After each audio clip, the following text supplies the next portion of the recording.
You'll start by getting a tray full of all the supplies you need. Push your bin over and slide the tray to the middle of the table so that everyone can reach. You should have a water cup, a paint palette, and paintbrushes for everyone at your table. The paint palette you share with the neighbor next to you and the water cup closest to you, but leave the watercolor cup on the tray. People across from you get the other watercolor. To begin painting, you're going to dip your paintbrush in the water. Watercolor needs water to activate the paints. You just need to dip it in. You don't need to swirl it around and wipe off the excess water in the bowl.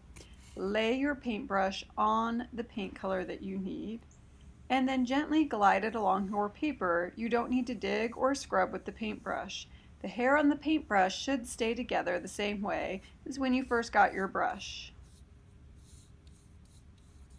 If the color you're using is too dark, simply dip your brush back into the water to spread it out more evenly. When changing colors, you do need to swirl the paintbrush around in the water, getting all of that color out before you switch to the next color. Make sure there's no color left in the brush. You can add the new color right up against your previous color to blend those colors together. You want to mix the colors on your paper, not within the paint palette.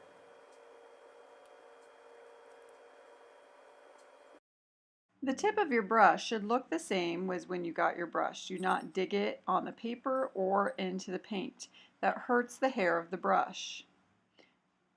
So you always need to follow water, paint, then paper. Water, paint, then paper. This is not an acceptable use of your paints, having all the colors mixed together.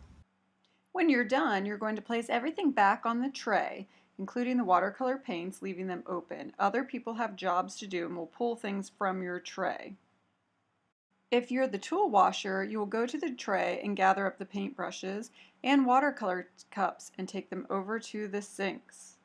For the watercolor cups, you simply dump out the watercolor and rinse it and refill halfway up the cup with water and replace on the tray.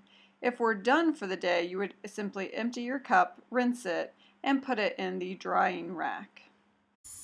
To rinse the brushes, you take the brushes to the sink. Now, just running them under water typically doesn't get all of the paint out. So you're going to rinse the paint out of the brushes, making sure there's no color left inside.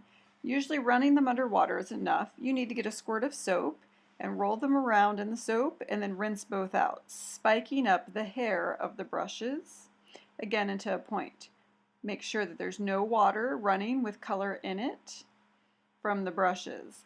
Then you will take those clean brushes and you will put them in a bin standing upright